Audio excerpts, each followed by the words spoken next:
4 साल 9 महीने उनका कोई अता पता नहीं था, जनता से कोई वास्ता ही नहीं था, पार्टी से कोई वास्ता ही नहीं था। जब चुनाव आया 3 महीना पहले होर्डिंग बैनर लगना स्टार्ट हो गए, गाड़ियां निकलना स्टार्ट हो गई, जनता के बीच में जाकर फिर से निवेदन करना स्टार्ट कर दिया, मुझे फिर मौका दीजिए। जनता ने उनको कई बार मौका दिया, जनता ने उनको कई बार मौका दिया, लेकिन उन्होंने जनता के अरमानों का गला घोट दिया। वो पार्टी के लिए कार्य नहीं करते, वो जनता के लिए, समाज के लिए कार्य नहीं करते, वो सिर्फ अपना हित साधने के लिए कार्य करते हैं। अगर पार्टी उनको मौका देती है तो पार्टी से लड़ेंगे, अन्यथा फिर से निर्दल कूद कर मैदान में आ जाएंगे। सेल्फी पॉइंट बन गया, मौके पे बहुत अच्छा लगा, लोग सेल्फी खींचने, वहाँ फोटो खींचने गए। उसके बाद 1 महीना बाद जाके देखिए उसकी दुर्गति क्या होगी, फिर जस की तस स्थिति हो जाएगी। उनको मौका मिला लेकिन उन्होंने कुछ किया नहीं। इसलिए नहीं किया क्योंकि वो सिर्फ एक कठपुतली है। उनके नाम पर चुनाव लड़ा गया, उनको आगे लाकर चुनाव लड़ा गया, लेकिन काम तो उनके सिर्फ पिता कमरुद्दीन चच्चा देखते हैं और उजमा राशिद जी से कोई मतलब ही नहीं है। सिर्फ वो तो सोशल मीडिया पे कभी कभार आ जाते हैं जनता के बीच में, कभी कभार, और जनता से मिलने का उनका कोई समय ही नहीं है। कोई भी किसी भी मोहल्ले में जाकर देख लीजिए, साहबगंज मोहल्ला एक बड़गांव पुलिस चौकी के एकदम बगल है, वहाँ आज भी, बरसात का मौसम आज तो नहीं है ना, आज भी चले जाइए 1.5 फीट रोड पर पानी भरा, 1.5 फीट रोड पर पानी। किस तरीके से बच्चे वहाँ से स्कूल पढ़ने जाते हैं, किस तरीके से पढ़ने जाते हैं, बड़ा दुख होता है। नमस्कार, आदाब, मेरा नाम है फरहान आकिब खान और आप देख रहे हैं यूपी टाइम्स। नगर निकाय चुनाव बहुत करीब आता जा रहा है और ऐसे में जितने भी कैंडिडेट जिस भी पार्टी के हैं, सब ने अपनी तैयारी तेज कर दी है और जनता भी बहुत उत्सुक है कि जल्द से जल्द निकाय चुनाव आए और वो अपने मनपसंद कैंडिडेट को वोट करें और एक बार नगर पालिका की बागडोर उनके हाथ में दें। ऐसे में कई नाम आ रहे हैं। अगर हम सत्ताधारी पार्टी की बात करते हैं या विपक्षी पार्टी समाजवादी पार्टी की, जितने भी नाम हैं सब युवा हैं। अक्सर देश में जब नेता चुनने की बात आती है तो जो इस वक्त के वरिष्ठ नेता हैं, लोग बात करते हैं कि अब हमें अपना नौजवान युवा नेता चुनना है। अगर हम गोंडा नगर पालिका सीट की बात करते हैं तो जितने भी कैंडिडेट हैं मैक्सिमम सारे के सारे ये युवा हैं। गोंडा से जितने भी नाम आ रहे हैं उनमें से एक नाम है आनंद विक्रम सिंह, जो अन्नू भैया के नाम से भी जाने जाते हैं। इनकी अपनी एक अलग छवि भी है जो समाज सेवा से जुड़ी रही है। आगे भी ये की सोच के साथ ये चुनाव लड़ने जा रहे हैं, इनसे हम जानेंगे और क्या कुछ कहना चाहेंगे इस पूरे मामले पर। बहुत बहुत स्वागत है आपका विक्रम जी। बहुत बहुत धन्यवाद, आभार आप सभी का। क्या तैयारियां चल रही है चुनाव को लेकर और जनता के बीच जा रहे हैं, जनता क्या चीज़ें पसंद कर रही है इस बार, क्या मूड लग रहा है जनता का? तैयारियां तो हम सब परमानेंट करते रहते हैं, हम सब समाज सेवा में लगे हैं, पार्टी के हित के कार्य में लगे हैं, पार्टी द्वारा बताए हुए कार्यों में परमानेंट लगे रहते हैं। तो हम लोग परमानेंट एक हिसाब से प्रचार प्रसार ही हम लोगों का चलता रहता है। लेकिन इस समय कुछ हम लोगों ने तेज़ी लाई है प्रचार प्रसार में। निरंतर हम सब सुबह लगभग 10 बजे, 10:30 बजे निकल जाते हैं क्षेत्र में और 1-8 घंटा दिन में आराम करते हैं। उसके बाद रात 10, 11, 12, 2-2, 3-3 बज जाते हैं हम सबको क्षेत्र में। तो परमानेंट हम सब क्षेत्र में निकलकर लोगों से निवेदन करते हैं भारतीय जनता पार्टी के लिए वोट करने के लिए। अगर भारतीय जनता पार्टी मुझको टिकट देती है, मुझको कैंडिडेट बनाती है, तो मैं निवेदन करता हूं कि मुझको वोट करें, अन्यथा पार्टी को जो भी प्रत्याशी आएगा उसको वोट करें। ये आपने डिसाइड कर लिया है कि अगर पार्टी आपको टिकट देती है तो ही आप लड़ेंगे, अगर किसी और को देती है तो आप उसका समर्थन करने वाले हैं? ऐसा भारतीय जनता पार्टी का एक कार्यकर्ता हूँ और निरंतर समाज के लिए, पार्टी के लिए, देश के लिए लगा रहता हूँ। पार्टी को अब की बार युवाओं को मौका देना चाहिए। बहुत सारे प्रत्याशी या बहुत सारे संभावित प्रत्याशी घूम रहे हैं कि चुनाव आया तो 2-3 महीना पहले मैदान में आ गए। उससे पहले जनता से, समाज से, पार्टी से उनका कोई लेना देना नहीं था। तो मैं पार्टी के पदाधिकारियों से यही निवेदन करना चाहूँगा, ऐसे कार्यकर्ता को मौका दें जो समाज के लिए समर्पित भाव से कार्य कर रहा हो। और ऐसे कार्यकर्ता को अगर मौका मिलता है, चाहे मुझे मौका मिले या ऐसे कार्यकर्ता को मौका मिलता है जो पार्टी के लिए निरंतर कार्य करता है, तो मैं उसके साथ तन मन धन के साथ लगकर उसका सपोर्ट जरूर करूँगा। बहुत खास बात आपने एक बात कही है कि कुछ लोग ऐसे भी हैं जो चुनाव के वक्त आते हैं, टिकट की लाइन में लग जाते हैं, लेकिन आप एक कार्यकर्ता हैं, ग्राउंड जीरो से आपने काम किया हुआ है और वरीयता देनी चाहिए पार्टी को टिकट के लिए। तो ऐसे कौन लोग हैं जो सिर्फ चुनाव के वक्त आ जाते हैं? अब मुझे बताने की ज़रूरत नहीं है, आपको भी पता है और पार्टी को भी पता है, एक एक कार्यकर्ता को पता है, जनता को भी पता है। 4 साल 9 महीने उनका कोई अता पता नहीं था, जनता से कोई वास्ता ही नहीं था, पार्टी से कोई वास्ता ही नहीं था। जब चुनाव आया 3 महीना पहले होर्डिंग बैनर लगना स्टार्ट हो गए, गाड़ियां निकलना स्टार्ट हो गई, जनता के बीच में जाकर फिर से निवेदन करना स्टार्ट कर दिया, मुझे फिर मौका दीजिए। जनता ने उनको कई बार मौका दिया, जनता ने उनको कई बार मौका दिया, लेकिन उन्होंने जनता के अरमानों का गला घोंट दिया।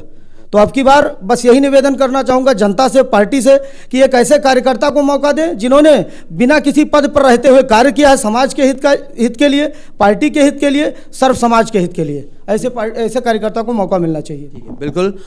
अब इसमें बात आती है कि जिनकी बात कर रहे हैं उनको भी एक बार मौका मिला था, कार्यकाल कैसा रहा, वो चला नहीं पाए 5 साल, क्या कहना चाहेंगे उस पर? अब अच्छे से कार्य करते तो जरूर चलता, लेकिन कार्य करने का एक इरादा होना चाहिए, कार्य करने की एक ललक होनी चाहिए, कार्य करने का एक जुनून होना चाहिए। और जनता ने मौका दिया, पार्टी ने मौका दिया, तो मैं 5 साल का कार्यकाल मेरा ऐसा होगा जो इतिहास में दर्ज होगा। बस ज़्यादा कुछ नहीं कहना चाहूँगा इस पर। जब उनको अब मौका मिला काम करने का, ठीक है, तो और जब पिछले चुनाव की हम बात करते हैं, कई ऐसे नाम आए जो आपकी पार्टी से टिकट के लिए लगे रहे, टिकट नहीं मिला, टिकट के ऊपर जाकर, पार्टी से ऊपर जाकर उन्होंने चुनाव लड़ा और जो रिजल्ट आया वो सबके सामने था। क्या कहना चाहेंगे इस पर? वो पार्टी के लिए कार्य नहीं करते, वो जनता के लिए, समाज के लिए कार्य नहीं करते, वो सिर्फ अपना हित साधने के लिए कार्य करते हैं। अगर पार्टी उनको मौका देती है तो पार्टी से लड़ेंगे, अन्यथा फिर से निर्दल कूदकर मैदान में आ जाएंगे। तो मैं निवेदन करना चाहूँगा पार्टी के सभी पदाधिकारियों से और जनता से, ऐसे व्यक्ति को मौका दीजिए जो आपके हित का कार्य कर सके, आपके बीच में रह सके, आप अपनी बातें उनसे कर सके। ऐसे व्यक्तियों को ना मौका दें कि जीतने के बाद वो लखनऊ है, दिल्ली है, लुधियाना है, पंजाब है या विदेश है, उनका कुछ अता पता नहीं है। ऐसे कार्यकर्ता को मौका देना चाहिए जो समाज के लिए 24 घंटा निरंतर कार्य करता हो, फोन उठाता हो, मिलता हो। अब आते हैं मौजूदा चेयरपर्सन जो इस वक्त की है, उस्मा राशिद जी, कार्यकाल उनका 5 साल कैसा रहा, इस पर हम बात करते हैं। सबसे पहले आपने जिस तरह से देखा, क्योंकि अब आप उम्मीदवार हैं, आपका भी एक विज़न होगा कि अगर आपको जनता मौका देती है तो आप इस तरह से काम करेंगे, तो क्या उनको मौका मिला और क्या काम उन्होंने करके दिखाया? उनको मौका मिला, लेकिन उन्होंने कुछ किया नहीं। इसलिए नहीं किया क्योंकि वो सिर्फ एक कठपुतली हैं। उनके नाम पर चुनाव लड़ा गया, उनको आगे लाकर चुनाव लड़ा गया, लेकिन काम तो उनके सिर्फ पिता कमरुद्दीन चच्चा देखते हैं और उस्मा राशिद जी से कोई मतलब ही नहीं है। सिर्फ वो तो सोशल मीडिया पे कभी कभार आ जाती हैं जनता के बीच में, कभी कभार, और जनता से मिलने का उनका कोई समय ही नहीं है। जनता कहाँ जाए? अगर उनको नगर पालिका अध्यक्ष से मिलना हो तो उनके ना घर पे मुलाकात होती है, ना कार्यालय पर मुलाकात होती है, ना कुछ कार्य होता है। सिर्फ वो सोशल मीडिया पे महीना 15 दिन पे एक पोस्ट डाल देती हैं, बस यही जनता से उनका वास्ता है। तो ये इन लोगों ने जनता को सिर्फ छला है, सिर्फ छला है, इसके अलावा इन्होंने कुछ नहीं किया। कार्य के नाम पर ये जीरो हैं और जनता ने इनको कई बार मौका दिया, इनके पिता को कई बार मौका दिया। सिर्फ ये लोग अपना हित साधने के लिए सिर्फ चुनाव लड़ते हैं। समाज सेवा या समाज से या देश से या जनता से कोई वास्ता इनका दूर दूर तक कोई वास्ता नहीं है। सिर्फ इनको लूट घसोट कर अपने रिश्तेदारों का, अपने परिचितों का और अपना जेब भरना होता है। सिर्फ इसीलिए चुनाव में आते हैं और जनता को चूतिया बनाकर चुनाव जीत जाते हैं। उसके बाद जनता से कोई लेना देना नहीं इन लोगों का। काम की बात करते हैं, आपने कहा काम इन्होंने नहीं किया, लेकिन कुछ चीज़ें ऐसी हैं जो गोंडा वालों को मिली। आपके पार्टी से भी एक उम्मीदवार हैं जिन्होंने ये बात कही थी कि सेल्फी पॉइंट के नाम पर झुंझुना दिया गया है, स्ट्रीट लाइट को लेकर या जो ट्रैफिक की समस्या है, कैसे देखते हैं इन सबको आप? कार्य हुआ है थोड़ा बहुत, तो उसको सुधार करना चाहिए। जैसे स्ट्रीट लाइटें लगी, उसका मरम्मत होना चाहिए। लाइटें लगी बहुत अच्छा है, हम लोग उसकी सराहना करते हैं, उसकी प्रशंसा करते हैं, लेकिन अब बहुत सारी लाइटें बंद पड़ी हैं, बहुत सारी लाइटें टूट गई हैं, उसके मरम्मत का कार्य होना चाहिए। सेल्फी पॉइंट बन गया, मौके पे बहुत अच्छा लगा, लोग सेल्फी खींचने, वहाँ फ़ोटो खींचने गए, उसके बाद 1 महीना बाद जाके देखिए उसकी दुर्गति क्या होगी, फिर जस की तस स्थिति हो जाएगी। तो बस यही कहना चाहेंगे कि जो भी कार्य इन्होंने किया, एक बार करके फिर उसको मुड़कर देखा नहीं कि उसका अगर मरम्मत का कार्य हो जाता तो बहुत अच्छे से हो जाता। और इन्होंने सिर्फ अपनों के लिए कार्य किया है, जनता के लिए कुछ नहीं किया है। जनता को सब पता है और जनता इसका मुंहतोड़ जवाब अब की इस चुनाव में देगी, ये किसी से छुपा नहीं है। जनता एकदम आतुर है और परिवर्तन चाहती है जनता, और एक युवा को मौका देना चाहती है और जनता एकदम परिवर्तन करना चाहती है। युवा की बात आपने की, उस्मा राशिद जी भी एक युवा हैं और महिला हैं। जिस तरह का कार्यकाल की अगर उनकी हम बात करते हैं, जनता पसंद करने वाली है, नापसंद करने वाली है। एक अगर जब लाइन उनको भी अगर उनकी पार्टी से टिकट मिलता है, आपको भी मिलता है, क्या लगता है कौन पसंदीदा होगा? अगर उन्होंने कार्य किया होता तो जनता ज़रूर उनको पसंद करती। उन्होंने कुछ किया नहीं, तो सिर्फ वादे करना तो सबको आता है, वादे करना सबको आता है, जनता ने इनको मौका दिया, इन्होंने कुछ किया नहीं। अब हो सकता है प्रचार प्रसार में निकल रही हूँ, हो सकता है निकल ही ना रही हूँ। जनता से दूर दूर तक अभी तक इनका कहीं वास्ता नहीं था। और हमको अगर मौका मिलता है तो हमने वादा नहीं, मैं वादा नहीं कर रहा हूँ, हमने कार्य किया है, जनता के लिए कार्य किया है, सर्व समाज के लिए कार्य किया है। आज तक लगभग 5 से 6-7 साल के बीच में हमने लगभग 4000 से 5000 परिवारों को निःशुल्क ब्लड की व्यवस्था कराई है। ये कोई छोटी बात नहीं है, ये ईश्वर की बहुत बड़ी कृपा है और जनता का बहुत बड़ा आशीर्वाद है जो ईश्वर ने मुझको इस कार्य के लिए चुना। 4 से 5000 लोगों को ब्लड पहुंचाना एक कोई छोटी बात नहीं होती है, और निस्वार्थ सेवा भाव से। ऐसा नहीं कि मैं नगर पालिका चुनाव लड़ना चाहता हूँ तो नगर पालिका के लोगों के लिए ब्लड की व्यवस्था कराता हूँ। कोई कहीं का भी आ जाए, लखनऊ, दिल्ली, लुधियाना, पंजाब, अयोध्या, फैजाबाद, बस्ती, बाराबंकी, कहीं का भी, प्रतिदिन निरंतर हम लोग ब्लड की व्यवस्था कराते हैं। आज भी हमने 2 यूनिट ब्लड की व्यवस्था कराई है और ये कार्य किसी से छुपा नहीं है। मैं निस्वार्थ सेवा भाव, मेरी दिली इच्छा होती है कि मैं किसी के लिए अगर मुझे मौका मिलता है तो उसके दुख में मैं 1 मिनट भी खड़ा हो सकता हूं तो मैं खड़ा होने का प्रयास करता हूं, और ईश्वर उसमें मुझे शक्ति देते हैं, मुझे ताकत देते हैं, मुझे भरोसा देते हैं और मुझसे ऐसा कार्य करवाते हैं। ये ईश्वर की बहुत बड़ी कृपा और जनता का बहुत बड़ा आशीर्वाद है। अगर मुझे जनता मौका देती है तो गोंडा की तस्वीर मैं ज़रूर बदल के दिखाऊंगा, और एक ये उदाहरण के तौर पे लोग देखेंगे, उदाहरण के तौर पे गोंडा को देखने आएंगे लोग। यहाँ सीवर लाइन की व्यवस्था, स्ट्रीट लाइटों की व्यवस्था, रोड की व्यवस्था, और हर गरीब तक मकान की व्यवस्था, हर उस गरीब तक जो ज़रूरतमंद है और उसको राशन नहीं मिल पा रहा उसको राशन की व्यवस्था, हर उस वृद्धा तक, विधवा तक, असहाय तक पेंशन की व्यवस्था, जो सरकार की योजनाएं हैं जन जन तक पहुंचाने का मैं कार्य करूंगा। ये मेरा वादा है आप सभी से। काम की वापस हम बात करेंगे क्योंकि सबसे ज़रूरी मुद्दा नगर पालिका है। 27 वार्ड हैं गोंडा में, जितने भी सभासद रहे हैं, क्या सारे, अगर सभासदों की बात करते हैं, सारे वार्डों की बात करते हैं तो काम हुआ है? कितने लोग वहाँ पर संतुष्ट रहे हैं, कितने सभासद अपने अध्यक्ष से संतुष्ट रहे हैं, इस पर बात करते हैं। जो भी कार्य हुआ है, मैं तो हर वार्ड में जाकर, हर घर तक जाकर जनसंपर्क करता हूँ। आज से नहीं, 4 साल, 5 साल, 6 साल मैंने आवाज़ उठाई है। कोई भी किसी भी मोहल्ले में जाकर देख लीजिए। साहबगंज मोहल्ला एक बड़गांव पुलिस चौकी के एकदम बगल है, वहाँ आज भी, बरसात का मौसम आज तो नहीं है ना, आज भी चले जाइए 1.5 फीट रोड पर पानी भरा, 1.5 फीट रोड पर पानी। किस तरीके से बच्चे वहाँ से स्कूल पढ़ने जाते हैं, किस तरीके से पढ़ने जाते हैं, बड़ा दुख होता है, आज भी दुख होता है। मैंने कई बार ईओ को फ़ोन किया, नगर पालिका अध्यक्षा को फ़ोन किया, उन्होंने 2-4 टैंकर वहाँ से पानी निकलवाया, लेकिन वहाँ की स्थिति जस की तस बनी हुई है। सफाई के लिए, सफाई की व्यवस्था देखने चले जाइए एक दिन, आप किसी भी मोहल्ले में हल जाइए, मेन रोड को छोड़ दीजिए, किसी भी मोहल्ले में हल जाइए, कूड़े का अंबार आपको दिखेगा, हर मोहल्ले में दिखेगा। और गरीब तक जो भी सभासद, कुछ सभासद ऐसे हुए जिन्होंने कार्य किया है, लेकिन ऊपर से नगर पालिका अध्यक्ष ने जब उनको धन आवंटित नहीं किया या जिस तरीके से कार्य होना चाहिए उस तरीके से कराया नहीं, तो सभासद अकेले नहीं कर सकता। जब नगर पालिका अध्यक्ष का साथ होगा तभी सभासद मिलकर एक अच्छा कार्य कर सकते हैं, एक अच्छा मोहल्ला तैयार कर सकते हैं, एक अच्छा नगर तैयार कर सकते हैं।